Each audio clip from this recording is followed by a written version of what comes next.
Do I think Alabama's in the field? Yes, I do. I think they are. Because I don't think the committee is going to overly penalize a team that already beat the team that they're playing against in the conference title, which means Notre Dame is squarely on the bubble. They need chalk to fly this weekend. Hello and welcome in. It's Always College Football. I'm your host, Greg McElroy. Glad to have you with us here tonight on a Tuesday night. It's a college football playoff rankings released edition of Always College Football, and there is some shakeup tonight. A couple things that we need to iron out. Not often is it at this time of the year when we're trying to rearrange or we're trying to make sense of what the committee did, and yet the committee tonight did something that we did not anticipate. Now, to be honest with you, I thought it probably should have been this way a couple weeks back when we talked about this when we were in New York at Madison Square Garden, but we will explain the move tonight and why it's so significant. There's also a couple more things on the back end of the top 25 that are meaningful and impactful as well. So we will get through all of it.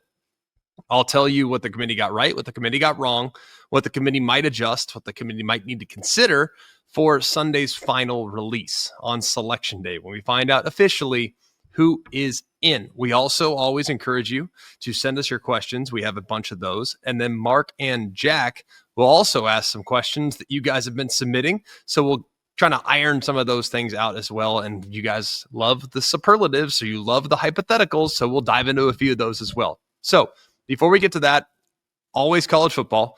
Download the podcast wherever you get the podcast. That's always appreciated. And you can also check us out on the ESPN College Football YouTube page. Let's kick things off with our breakdown of the brand new College Football Playoff Committee Top 25. Like we always do, we'll start at the top, and we will go with Ohio State. At number one, they only strengthened their resume this past weekend with their best win of the year up to this point. You can make the case that Texas is also right there, but I think Texas and Michigan kind of splitting hairs a bit as to which one's better. Number two, strength of record. Number one, game control. Number 46, though, in strength of schedule. So that's something worth watching, and it won't necessarily matter as much for this week's rankings. Naturally, they're number one. But in the event in which they lose to Indiana, did they drop out of first-round bye contention? I don't know. Maybe, possibly, probably not. But worth mentioning, the strength of schedule number, not good. However, that strength of schedule will improve with the game against the number two ranked Indiana Hoosiers, who continue to look great, dominant again. No surprise there. They, of course, have the win over Oregon. Oregon now is in the top five. That was on the road. Number four in game control. They've only had a couple close calls. Not many, by the way. You had one close call against Iowa, one close call against Penn State, but they've dominated pretty much everybody else. So they sit at number two. Georgia's up to three. Shouldn't be a huge surprise with the loss by Texas A&M, who drops out now to number seven. Georgia, though, continues to be in a really good spot, and Georgia Tech, the team they played last week, still in the top 25. So not a huge surprise to see Georgia move up. Texas Tech sitting there at number four. This is the first team that we'll spend a little bit of time on. Now, I love Texas Tech. I've loved Texas Tech all season long. I've been super impressed. Their strength of record right now is 10. Their strength of schedule played is 59. Now, strength of schedule will improve with another game against BYU this week. They still have a win against Utah, which weakened this week. They dropped 2 spots. They're now down to number 15. They could potentially get a second win against BYU, and then all is right. They'll have a first-round bye. They're good to go. The question surrounding Texas Tech is in the event in which they lost the game this weekend. That means that BYU would be in. Where does Texas Tech fall to? Do they fall to a home playoff game? Do they fall to a road playoff game? And how does the committee in general view the Big 12? Because we had somebody talk to us a little bit earlier. We talked in our 10 takeaway show about, well, the Big 12, by all accounts, has kind of been a one-bid league. That's been the viewpoint for many. And then BYU took care of business, and Texas Tech took care of business. But with what's going on right now with Notre Dame, what's going on right now with Miami, both have stronger strength of schedules than Texas Tech. Is Texas Tech 100% certain in the field if they lose this weekend? I think yes, but it's a question that I think needs to be presented. I think there might be a 2% chance where they could fall all the way out in the event in which they lost. Maybe they lost convincingly and they could drop all the way out, but to fall from 4 all the way to 11, that's a big slide. But for those of you saying, oh man, that can't happen. Well, Bama just did that a couple weeks ago. They fell from 4 to 10 Remember? So that is something that has happened and can happen again. If it's happened once, it can happen again. So I'm just saying, if you're Texas Tech, just win this weekend. Don't make it interesting. Win this weekend, and you punch your ticket to the second round because you're going to get that first round bye. So you're in a great spot, but you need to win. Don't leave it up to the judges. That's the one thing I would encourage you to do. Talking about Oregon next, no surprise, they slide up. They beat Washington. They, of course, move up a spot as a result of what transpired with Texas A&M. So nothing to really see there as it comes to the Ducks. The Ole Miss Rebels, I was pleased to see this. Their coach leaves. You were maybe a little bit concerned about how that could impact Ole Miss's standing. Are they in a position now where maybe they should drop down a spot, perhaps? They were, of course, at 7 last week. They move up a spot, actually, in Lane Kiffin's departure. Now, how much of this has to do with the fact that Pete Golding had been immediately replaced? There's some continuity there. They're still going to have their offensive coordinator, Charlie Weiss Jr., so maybe all those things factored in to them actually moving up. But I think we can now put to bed the conversation around Ole Miss and them, quote, being penalized because their head coach is no longer patrolling the sideline. So that was encouraging. I think that's the right thing to do, and I'm glad that Ole Miss is in that position. A&M falls all the way to 7. This is a pretty steep fall to go from 3 to 7 when they were, without question, one of the top 3 teams. They had the number 1 strength of record last week when they teed it up. They now have fallen to the number 3 strength of record. Their strength of schedule is 15. They're being measured against teams sitting right in front of them who are very good, Ole Miss and Oregon. Ole Miss and Oregon sit right there, but Ole Miss's strength of schedule, just so you know, is at 40. 40. Oregon's strength of schedule, pretty good. They sit at number 16. So when you look at Oregon and Ole Miss, they're sitting there right in front of A&M, who still has a really strong strength of schedule. Their strength of schedule is actually slightly in front of Oregon, and they're way in front of Ole Miss. So in my opinion, I would have dropped A&M to number 6, not to number 7. And you're going to sit there and say, well, why does that matter? Well, because at number 6, you're playing either the ACC champion or the American champion. That's a pretty big difference than playing Notre Dame. If the games were tomorrow, they're hosting Notre Dame. Frankly, I think if Notre Dame were to tee it up against the ACC champion, or if they were to tee it up against the American champion, guess what? I think Notre Dame would be a heavy favorite.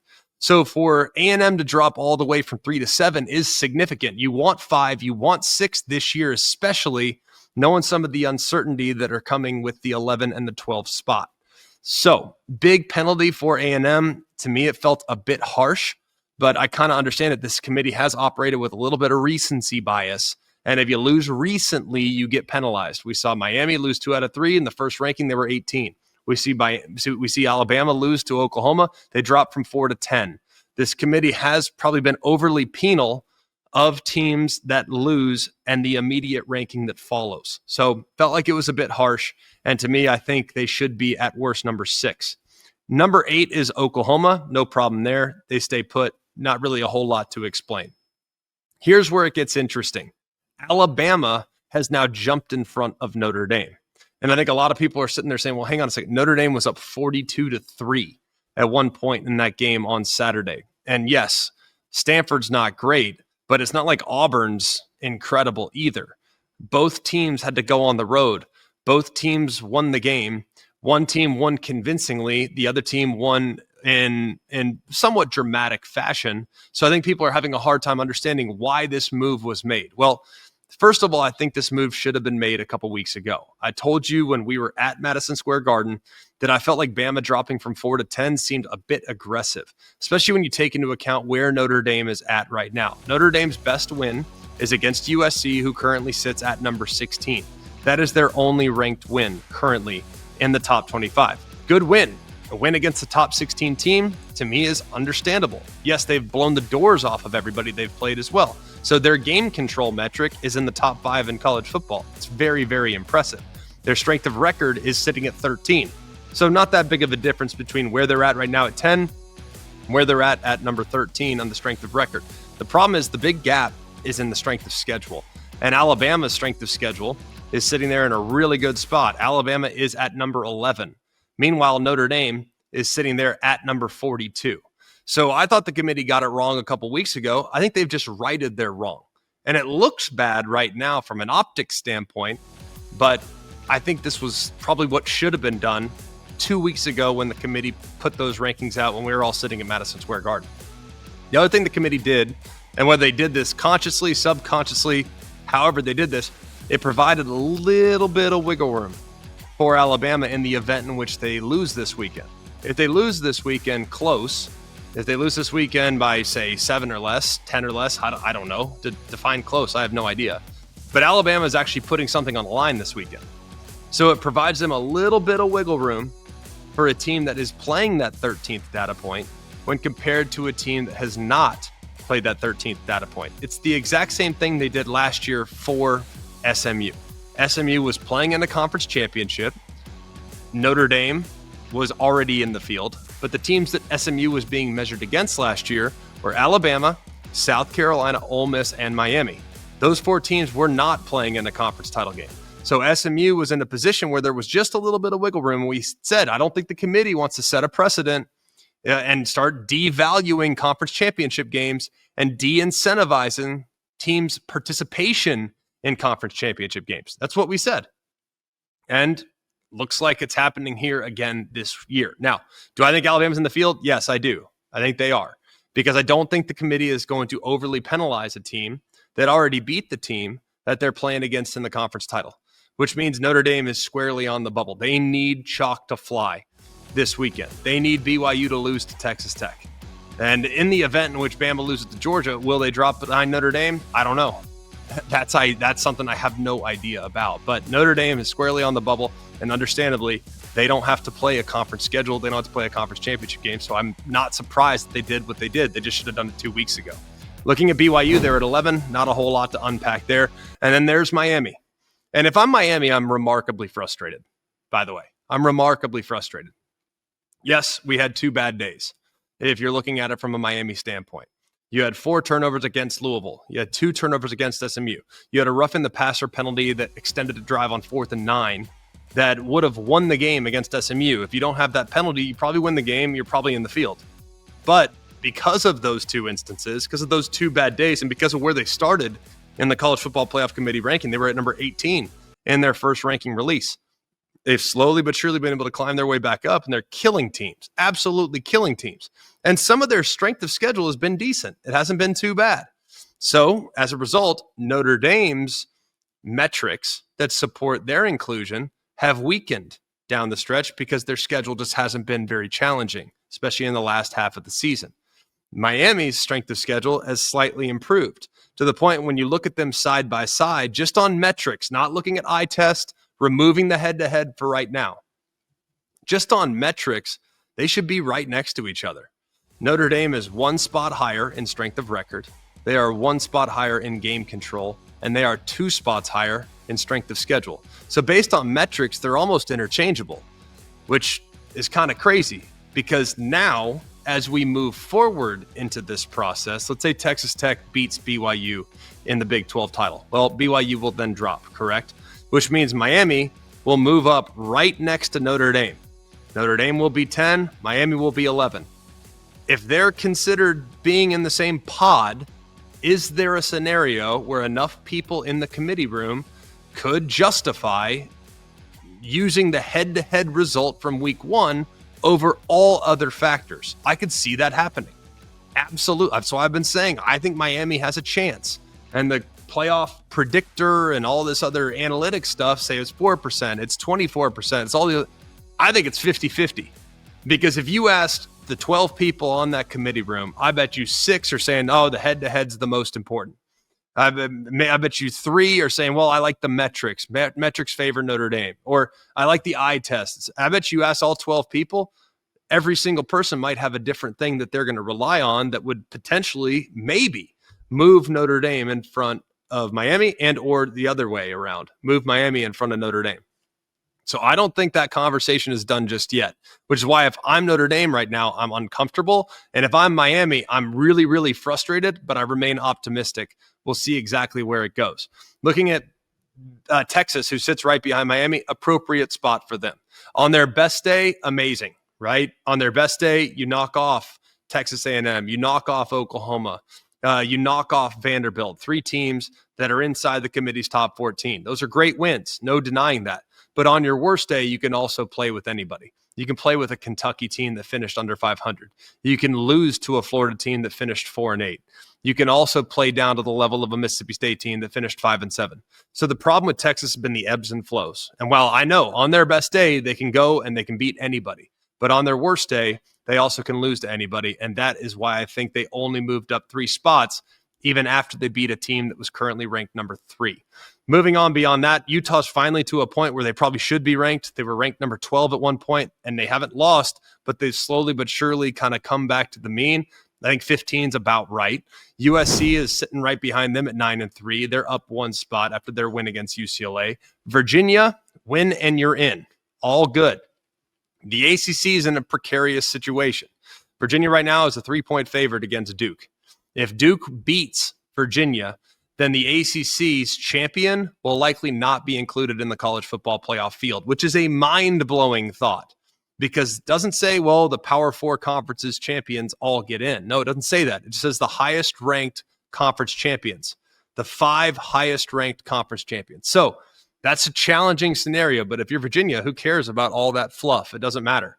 They beat Duke 34-17 a few weeks back. If they can go out and do it again, they will be the 11 seed in the college football playoff. Arizona's in there at number 18. The committee likes the Big 12, as you can see. Houston's in the top 25. Arizona's in the top 25. Utah's in the top 25. BYU and Texas Tech. So the committee really likes the Big 12, which further emphasizes the point that we made earlier.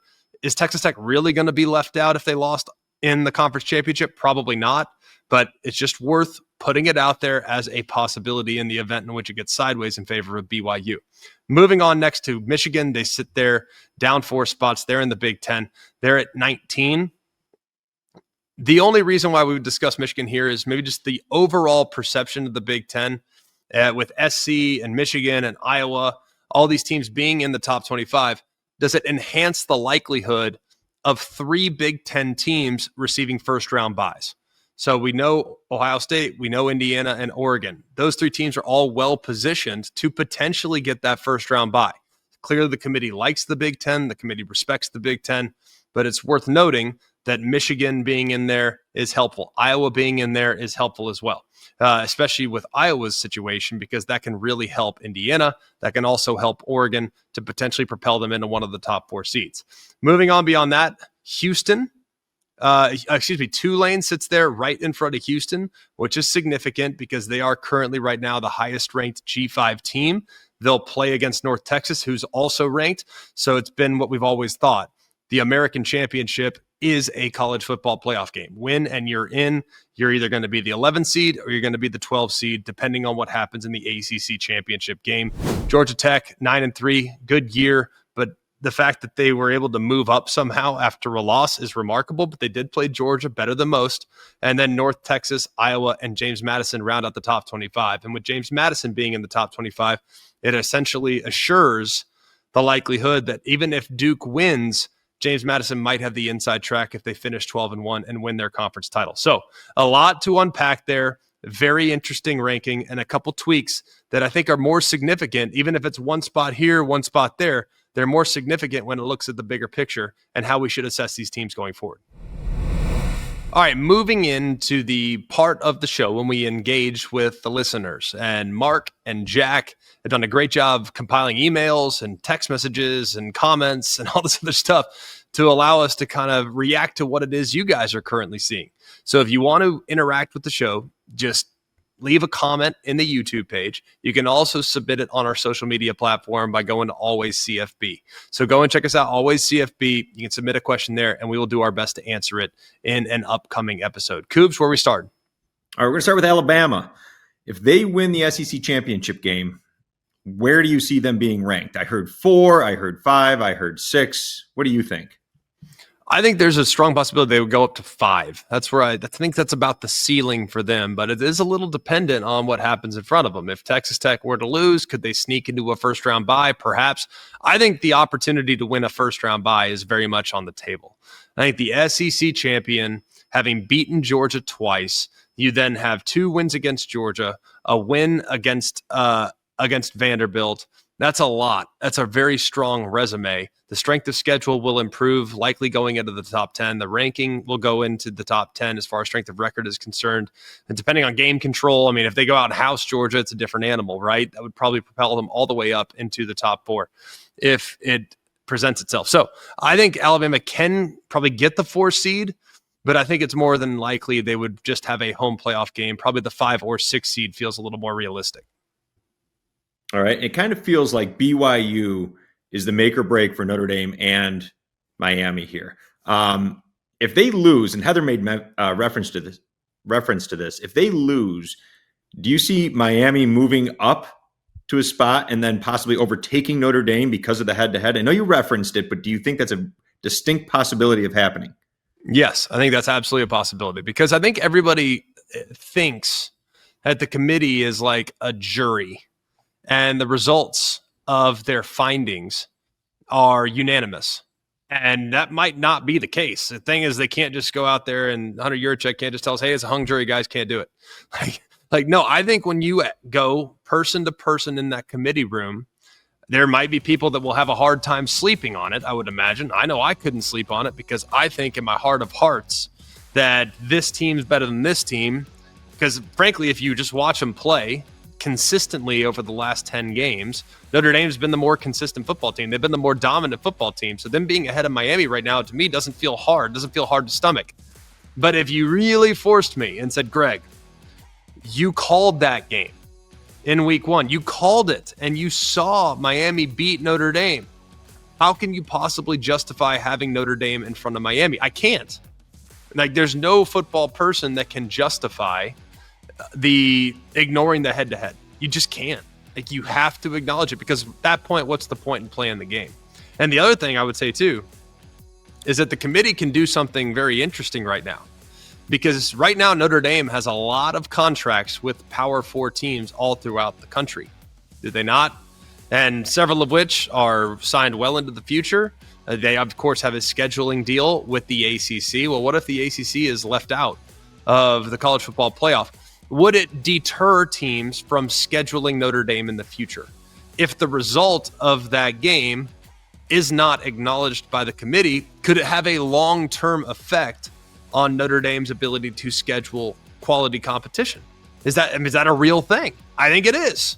I think it very well could be. And does it ultimately force Notre Dame to say, all right, well, hang on, we need to kind of revisit how we're doing things. If these teams won't schedule us, these teams won't play us because they don't stand to benefit from it, then we need to rethink what we're doing. And does it force Notre Dame to maybe adopt a different mindset about their scheduling philosophy? So I think there's a lot on the table, just big picture philosophical for college football here, that if Miami is behind Notre Dame, the committee is sending a loud message by saying the result of the game where they played each other doesn't matter. And that is a dangerous precedent. That is a very, very dangerous precedent. And as a committee member, I don't think that'd be a precedent I would want to set. So if they are right next to each other and the metrics are close, which they are, and the eye test is close, frankly, because I think the eye test is close. Miami's been super dominant in the last month of the season. The eye test is close. The common opponent differentials as far as yardage and points, very close. But actually, 3 out of the 4 games involving common opponents, Miami outscored them worse than Notre Dame. But do we really want to play that game? Really? Because if I want to look at the Stanford game, Notre Dame could have named their score. If they could have scored 100 if they wanted to, and they decided not to, because why would you do that at the end of the year? But I'm telling you guys, I think there's a real slippery slope that could get caused here in the event in which we are disregarding head-to-head results. That's a tough one for me to stomach. And if anybody did miss the Notre Dame-Miami game, luckily the ACC network is doing their part, playing it 24 hours a day. It's like Christmas vacation on TNT. They are getting it out there. So good on you, ACC network. I would do the same thing if I were them, by the way. Right, no problem. I love the ACC, I would do the exact same thing. And then I would remind everybody that Notre Dame, hey, by the way, Notre Dame's also in our conference for every other sport, including basketball, which has already started. So right. All right. So let me ask you this. Last year, every conference champion who lost or runner-up dropped at least one spot. So let's say Alabama and BYU both lose. We know that Alabama is safe in the college football playoff. But do you think they would drop Alabama to 10 and move Notre Dame up to 9 to keep a buffer in between Notre Dame and Miami so they don't have to make that tough decision? Potentially, I could see that. And you know what that also does? It avoids rematches. I know that that's like taboo. You can't talk about that. I don't think the committee is inherently like trying to avoid rematches. I really don't. I think they're just trying to seed in the best way they know how. But if it is close and you can avoid A&M and Notre Dame playing again, and you can avoid Alabama and Oklahoma playing again, why wouldn't you? If it doesn't really make that big a difference, hey, they're both going on the road. We've seen that before. So just flip them and let's figure it out. Like I've never been in the committee, but I think just common sense is like a diehard college football fan, someone that loves the sport. Like rematches to me are less sexy than new blood matchups. So yeah, I think in that scenario, Bama loses, they would drop a spot and they would be 10 to avoid the two rematches that could be created in that dynamic. All right, one last question about metrics, and you understand this better than anyone I know. Is it any benefit for Notre Dame if Boise State wins the Mountain West? Yes, because if you have beaten a conference champ, that's helpful. That's why tonight when we were going through the top 25, I was sitting there saying, I'm going to be looking for Navy. Who in America is paying attention to where Navy's ranked?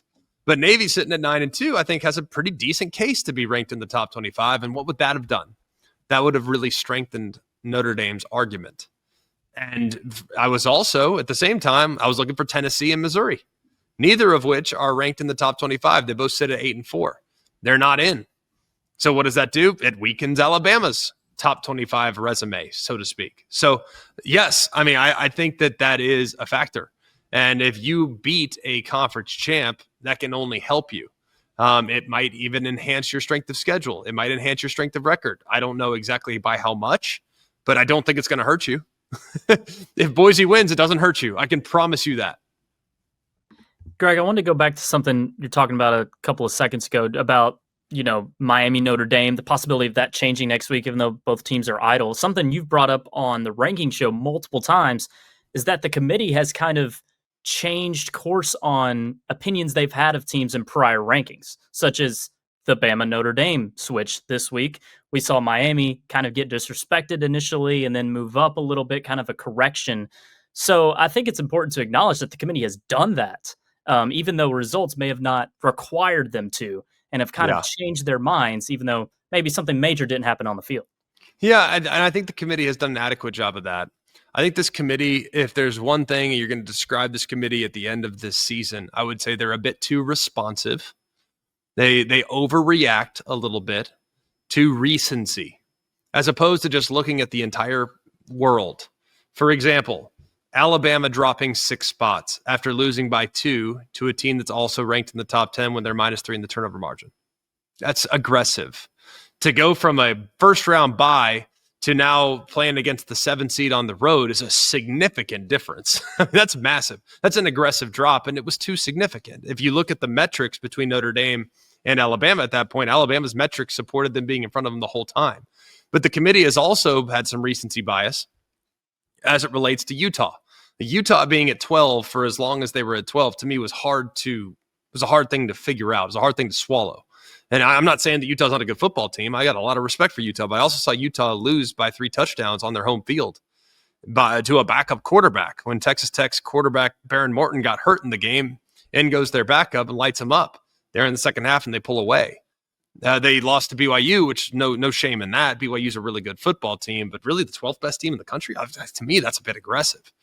What about Vanderbilt? Vanderbilt's kind of been sitting there, and they haven't really been able to move up at all, even though they've been very, very impressive throughout most of the season. But some of the teams that they've beaten have since fallen out. Tennessee is out. Missouri is out. So some of the good moments for Vanderbilt have fallen flat, so they've just kind of kept them where they're at. And then they were way too reactionary as it related to Miami. Miami had lost 2 out of 3 before the first ranking came out. And they probably thought, oh, Miami's on the way down. Well, Miami, if you look at the big picture, should they have been ranked behind some of the teams that were sitting right in front of them? Should they have been 6 spots lower than Utah? No way. Absolutely not. So I think big picture, this committee has been a bit too reactionary. They have responded a little bit too much to the results of the games 3 days ago, as opposed to looking at everything and kind of surveying and not acting emotionally when it comes to adjusting teams week to week, when you should just let the bigger picture kind of unfold. And they've done an adequate job of adjusting course and fixing it, but it's not without some criticism and it's not without some egg on their face. All right, pivoting to a team that isn't playing this weekend, the Oregon Ducks. Is there, there's no better team to be right now than Oregon, it feels like. Like, I'm a fan of Oregon, I'm looking at this. You are going to be a heavy favorite in your first round matchup if you end up being the 5 seed. And I know things can change and having a bye is nice, but you look at Oregon getting a week off, the 12 seed coming to their place, you're in such a good spot. And, Ole Miss, A&M, same thing, but A&M in this current bracket would be hosting Notre Dame. That's obviously tough. Ole Miss lost their coach. So it seems like Oregon right now is sitting maybe as pretty as anyone. Yeah, very much so. The funny thing is, though, when you think about this, sometimes you're at the mercy of what happens in other places. Tell me who is sitting in a better position last week. If I were to ask you last week on Tuesday, hey, who's in a better position than Georgia? I mean, Georgia's in a phenomenal spot. Like, they have a first-round bye locked up. They're the 4 seed. This is incredible. A&M, they're going to go take care of business against Texas. They're going to go to the SEC championship game. Bama's going to take care of business against Auburn. They're going to go to the SEC championship game. Georgia's going to be sitting there chilling with their feet up, drinking a martini. And next thing you know, A&M and Bama are going to be slugging it out in an absolute war in Atlanta. Meanwhile, Georgia's sitting there as a bye team. We're good. Nothing changes for us. Like, the only thing, nothing really changes for Georgia in victory this weekend, outside of hanging a banner, which is awesome. That's great. But I think with Oregon, I think with Georgia, I think those teams that don't, Ole Miss, the teams that don't have to play, is a great spot to be in. Now, I wouldn't want to be Oklahoma. And you're probably wondering, well, what? Why? They're in the field. Because a Bama victory puts them on the road in the college football playoff, because they would drop from 8 to 9. A BYU victory puts them on the road. If you're 5 or 6, yeah, you feel great, because worst case scenario, you fall to 8. And yeah, you have a tougher game in round 1, so be it. At least you're at home. But if you're sitting there at 7 or at 8 and there are a couple upsets behind you and those teams fly in front of you, now you're having to go on the road. So yeah, I think 4, 5, 6, very comfortable place to be without a game on the schedule this weekend. Okay, moving on to some of your tweets. You guys do an amazing job of populating our Twitter inbox. I guess that's what you call it. I don't even know. Our mentions. So we appreciate all of you guys submitting your questions, your reactions to the show. At Always CFB, you can always continue to submit those. We'll start with Braden at BKim12. BYU has wins over 15 and 17. Its only losses to number 4. Why aren't they with the other one-loss teams? Because they got blown out in that one loss. And frankly, the 29-7 margin was not even as close as the game actually felt when you watched it. So I think that's why. It was more not that they lost, it's more how they lost. And that, I think, is what's holding BYU back a little bit. They also, in that 17, when they had to climb back from a significant fourth quarter deficit against Arizona. So I think BYU's in great shape. Hey, win and you're in. That's all that matters in this scenario. You got a chance. You control your bait. Go and get it done. Dylan Wilson at DWilson9122. Bama should have always been above Notre Dame. I don't disagree with you. I said that a couple weeks ago. I thought Bama was overly penalized after their loss to Oklahoma. I think the committee just righted a wrong from a couple weeks back. We'll go next to Judah Lyon. According to football law, if Miami is not in, Notre Dame can't be in either. Bottom line, it's hard to disagree with that. As a football guy, you have to acknowledge the head-to-head, because if you don't acknowledge the head-to-head, what's the point in playing the game? If we're going exclusively off eye test, we're going exclusively off metrics. I love Notre Dame. I think they're one of the best teams in the country. If they got in, I think they could win the national championship. I think they're phenomenal, but they lost to a team they're currently being measured against. So we'll see if there are adjustments. If BYU loses this weekend and they're now out of the way and those two teams are sitting right next to each other, when how many times throughout this season has the committee acknowledged the importance of head-to-head? We've seen it with USC in front of Michigan in the past. We've seen it with Oklahoma in front of Bama in the past. We've seen it with Ole Miss in front of Oklahoma in the past. We saw it with Bama in front of Georgia prior to them losing to Oklahoma. So We've seen it when the resumes are very, very similar, nearly identical. The ultimate tiebreaker is the head-to-head. And right now, Miami has the head-to-head over Notre Dame. So like I said, very uncomfortable spot to be in if you are the Irish. Up next, 2023 and 2023 Masters patron. BYU loss and Miami is in. Everything else pretty straightforward. It's hard to disagree with that. I think that's completely fair. We'll go next to Landini. Ole Miss should be 5. In front of Oregon, I don't know if I'm there. Oregon, while you look at their schedule, not the most impressive schedule.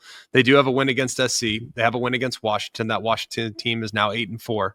I don't think at this point Ole Miss does have a win against Oklahoma. Really, really good. I could justify having them at 5, but you're splitting hairs just a little bit. So I can live with what I've seen so far from Oregon and some of the dominance they've displayed. Yes, close game against Iowa, but they have had some dominant moments. Whereas Ole Miss has had some close calls. Washington State, bit of a close call. Against Arkansas, bit of a close call. There have been a few of those. So I think that's something worth watching, and I think they're taking into account the game control that we've seen from Oregon at times and how they've won on both sides of the ball. We'll go next to Dutch Dalton. The ACC should step in and prevent their conference champ from getting it and award it to Miami. That would free up a spot for a deserving team that will be left out. It was a mistake to tie conference champs to automatic bids in the first place. There will be tweaks to this. They already, from year 1 to year 2, made significant adjustments, right, when it comes to the seeding process. This is not a perfect postseason format just yet. It's what we have. And the big thing that we're going to need to figure out is who plays in the conference championship. Because all these ridiculous tiebreaker scenarios in 16, 17, 18-team leagues, to me, are ridiculous. Like, who are the 2 best teams in the league? Give me the 2 best teams in the league and put them on the field in conference championship. And if we, as a college football playoff committee, need to determine who the 2 best teams are that are playing in each conference championship, so be it. Like, I want the head-to-head to matter for sure. But when it comes to all these ridiculous tiebreaker scenarios and will this team beat this team and you're dependent, your candidacy from a tiebreaker standpoint is dependent on the teams that you beat and the conference record of the teams that you played. Like, to me, you're just cutting off your nose to spite your face. Like, let us, the committee determine who's in your conference, like the American. The American's got a bunch of really good football teams. But guess what they decided to do? Yeah, we're going to go with BCS rankings. We're going to go with Sagarin rankings. We're going to go with the College Football Playoff Committee rankings. And you know what? The 2 best teams according to those teams, because we really want to get that at-large bid, the 2 best teams according to the committee, North Texas and Tulane. So you guys tee it up. Who's ranked higher? Tulane? Perfect. Play it in Tulane. Play it in New Orleans. I think that's the way it should be done when we go forward. That'll do it for us here at Always College Football. For all of us here, we appreciate you being with us on a Tuesday night edition of Always College Football, where we take into account the college football playoff rankings release yet again. Continue to like the show. Continue to subscribe to the show on the podcast platform, on the ESPN College Football YouTube page. We greatly appreciate the support you've shown, and we will be back on Sunday with it being Selection Day. That's our next show, Selection Day. I'll be back here in Bristol. I will have already called the ACC Championship. I will have watched the Big 12 and the SEC and the Big 10 and all these other incredible championship games that are being played on Friday night. I will be locked in. I hope you will be with us as well. For all of us here at ACF, for Mark, Jake, Jack, the other Jack intern, Sam, I'm Greg. We hope you have an amazing day. And remember, it's always college football. Hey guys, it's Greg McElroy. Thanks for watching Always College Football. Make sure you like, rate, and subscribe to ESPN's YouTube channel and wherever you listen to your podcasts.